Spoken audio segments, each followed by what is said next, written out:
This week on Health Digest, we take a look at how experts in the country are currently exploring the use of snail slime in the manufacture of cough syrups, among other health benefits associated with these slimy animals.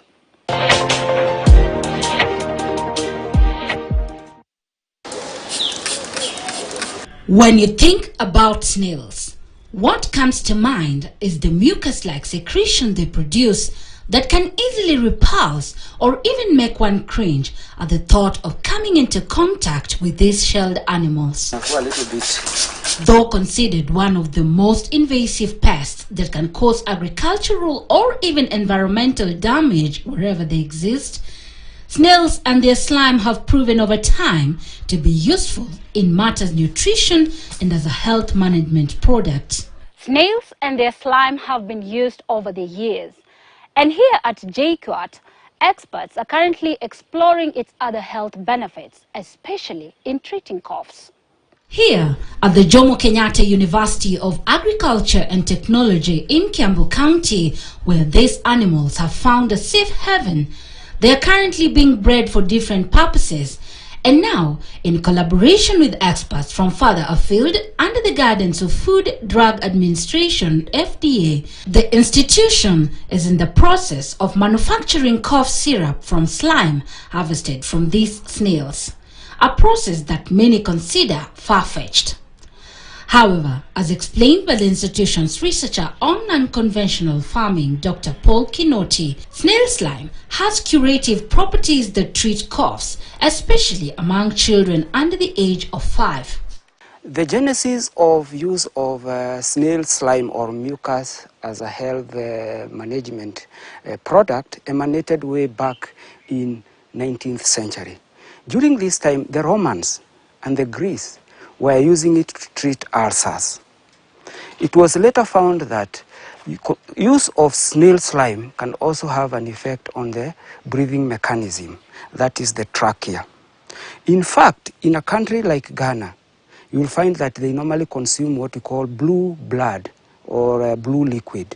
This blue liquid is a mixture of blood and the slime. And it's normally used for children instead of what we call the 7 C's. To develop this syrup, following trials conducted in Ghana, where researchers noted a drop in cough cases among children who consumed snail meat and even drank the snail's blue blood mixed with the slime, the researchers say the African giant land snail is more potent in the manufacture of the syrup compared to other species. A trial has been made in those labs of Mulawan, and they found that indeed it can be able to be developed into a cough syrup.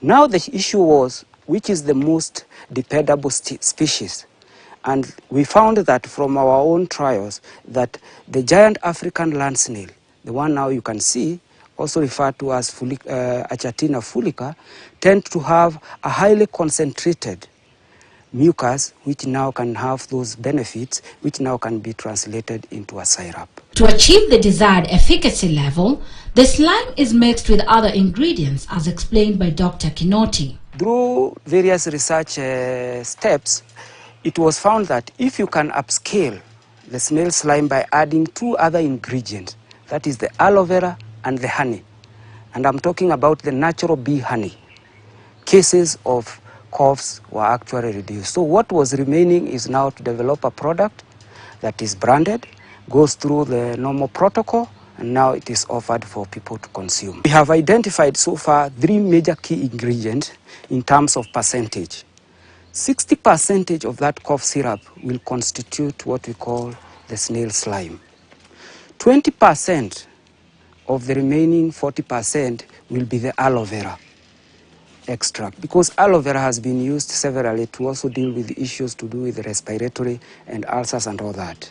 And finally, 10% of the remaining 20% shall be the honey. The other ingredients are the other antidotes that are normally added. Using the right species to facilitate extraction of the slime is key in the success of the miracle product, set to lower the cost of treating coughs, especially among children.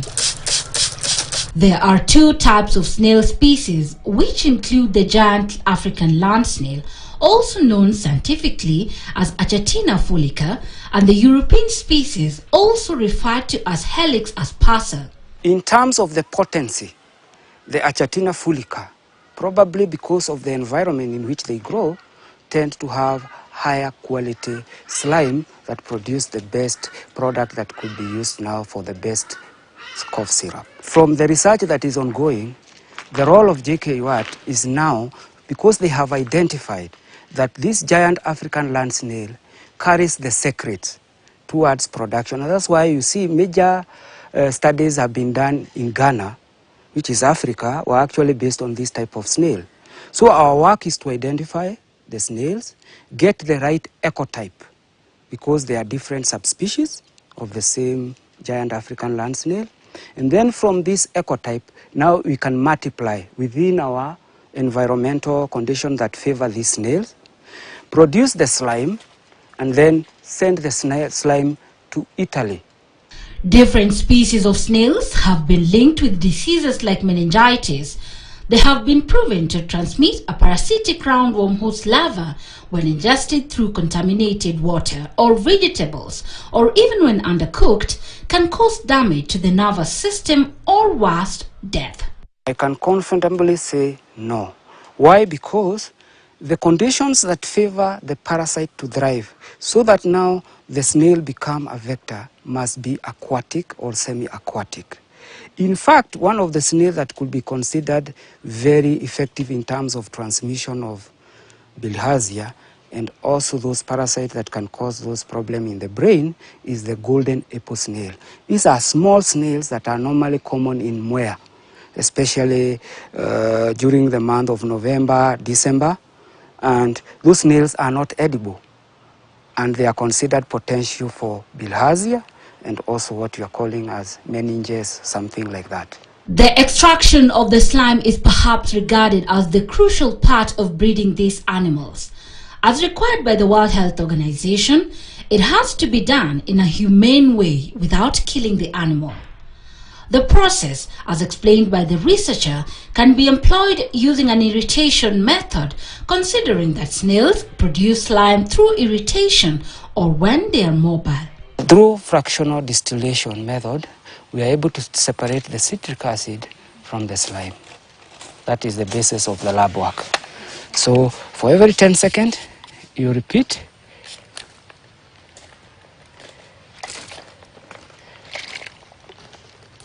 And it will continue to ooze until finally it's finished. And you can do it for 5 to 10 minutes. You'll have gotten sufficient. Remember, every snail produces about 4 meals, so it's not a lot. So once you have an average of 4 meals per snail, then that's more than enough for that period. And then again after. The extraction can also be done using a machine, and after the procedure using citric acid, the snails are supposed to be washed with clean, fresh water to wash off the acid in order to relieve it of the stress and help them recover. The slime can be harvested at least twice a day and 4 times a month. After extraction, experts advise that they are allowed to recover for 7 days before another extraction is done. When it comes to storage, this precious commodity can either be frozen, dried, or preserved using potassium sorbate. One is to freeze. If you keep snail slime under 0 degrees, then it can last even for 6 months. 2, you can dry it by creating the dry form. In fact, this is the highly recommended method for exporting to the Italians. So when you dry it, they can easily be able to hydrate it by adding the equivalent of what was lost. They need to understand how much potassium sorbate, where do they get this potassium sorbate, how pure it is, because what is important in slime is the microbiological value. So if the bacterial count is too high, the snail slime is graded low. What we are advising farmers is to get a small fridge. If they don't have, we can be able to provide them at a fee. Get a small fridge. Once you harvest your slime, put it in a freezer. Then, when you are transporting it, provided it's not more than 24 hours, it's okay. Snail farming, as explained by Dr. Kinoti, is slowly gaining traction in the country, creating demand in the untapped market, said to be a game changer in the manufacture of the cough syrup. However, the farming has to be done in a manner that favors their growth. To ensure those who venture into this business are well equipped with the necessary skills required, they often have to undergo a 3-day training at the institution before seeking for permit from the Kenya Wildlife Service to rear the animals. Snails are cold-blooded animals. However, through research and technology, we have come to identify mitigation factors, such that a farmer in Isiolo, a farmer in Malindi, a farmer in Ukambani, or those places of Yata, or even Garissa, can be able to comfortably farm snail. How? Because for you to mitigate against adverse weather conditions, there are things that they can be able to introduce. One, they can be able to grow some plants around that creates a microclimate. Two, they can have a structure of a shade house that effectively reduces the temperature. And more importantly, they could also introduce misters so that when it is very hot, the mist starts to operate and the temperature and the humidity goes down. Those are the major factors that influences snail farming. The cold-blooded animals mainly feed on vegetables and fruits, which Dr. Kinoti says can easily be sourced from the market or kitchen garden waste. Ancient Greece Hippocrates and Romans studied properties of the snail and found that its mucus is packed with health benefits like hydration and regeneration of the skin, healing of skin diseases, wounds and pulmonary diseases, among other health benefits. Like I mentioned, this is a skincare product, very effective against many skin problems, apart from beauty. If I have to mention, there is very much effective, tested and proven against acne, black spot, very effective on wounds. It has also been shown to be very much magnificent in terms of eczema control, and of course the ringworms, especially for kids. And you don't need also to mention, since it is zinc oxide fortified, it's also considered a good sunscreen of up to 30 SPF, sun protection factor. This has been proven through our standard program, and in fact most of the people who have albino or skin problems tend to prefer this product. Apart from that, it's beautiful if you apply to it. As you can see, although men don't like me, but you can see my skin is moist, tender and soft. That's a clear indication that it's also good for moisturizing the skin, softening it, and also making you look beautiful. Snail skincare remains one of the beauty trends in the country. However, an analysis by experts at JQAT of some of the products that have penetrated the local market indicate that unsuspecting buyers do not get value for their money and are meant to believe that the products contain a high amount of snail slime, yet they do not. When we did our analysis to find the concentration of the slime, I'm sorry to report it was less than 2%. Meaning you will need 4 bottles or even 5 of what you find in the market to meet the same requirements that will be provided by what we have. Because ours is about 60 to 70% pure slime. So the value for the money is actually obtained if you are to use what you have. I don't want to talk about mostly the competitors, but what I can say is that if you do the analysis, the difference is like day and night. Other products that can be manufactured from using the snail include soaps that are fortified with aloe vera plant that is effective against skin diseases, fertilizers, animal feed, among others. We have now our calcium, which is extracted purely direct from the shell. And this calcium is 100%, so it can be utilized in the reducing the acidity. It can be fortified with animal feeds. And more importantly, it can also be used in fish ponds, just to mention but a few. Apart from that, we have also this other product, that is the animal feed fortification, where we have mixed different components to come up with a highly nutritious protein that is also calcium fortified. I did mention about fertilizer.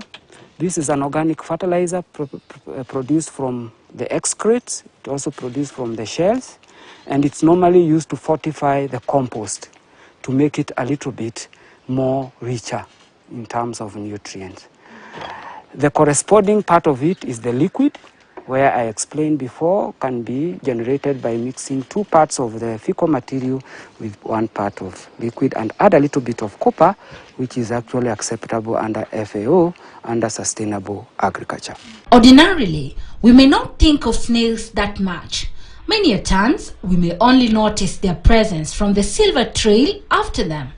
But did you know that their meat is considered a good source of protein and zinc? As creepy as it may sound, and just imagining it, making it on your plate, you may start considering it as part of your menu, given its nutritional value. In terms of nutrition, snail meat is very rich in iron.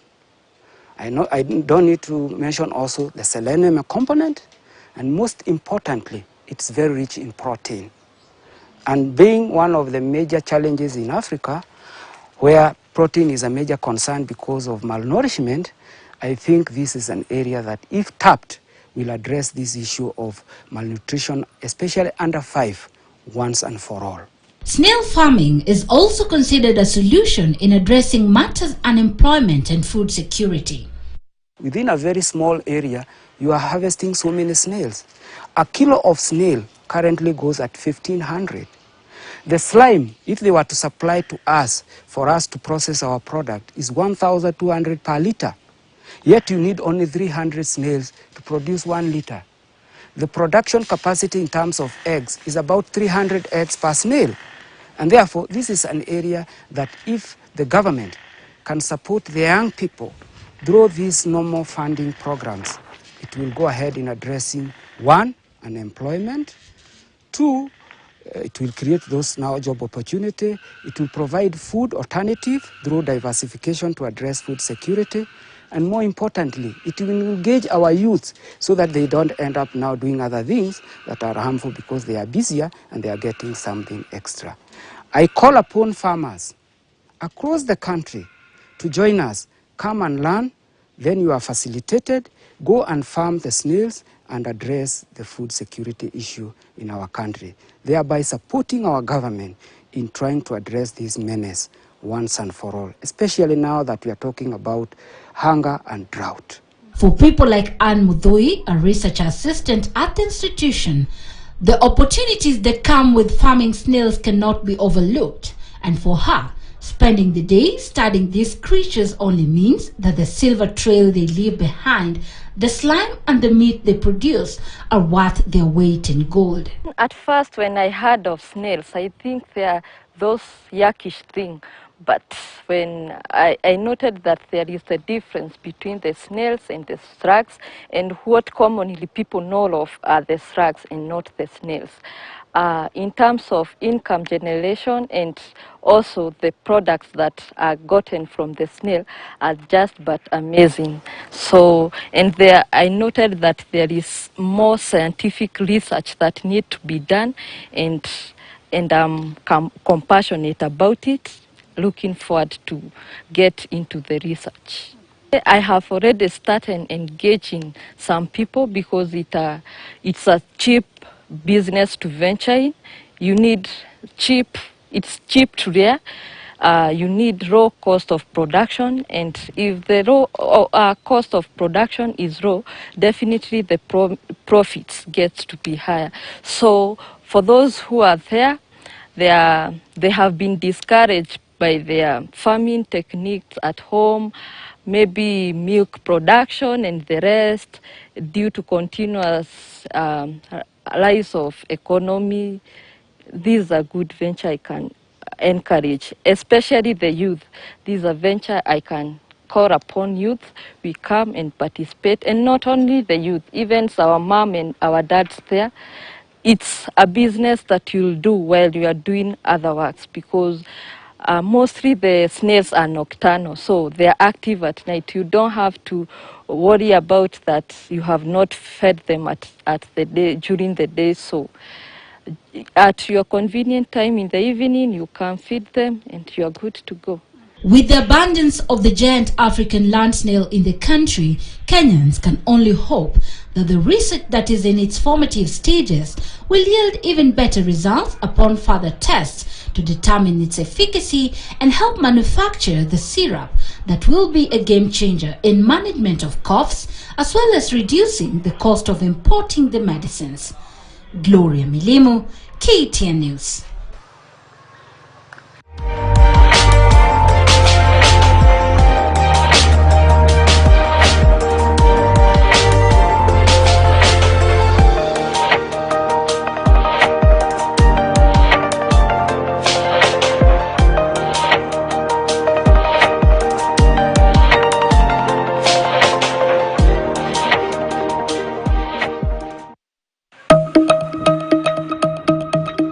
Nigeria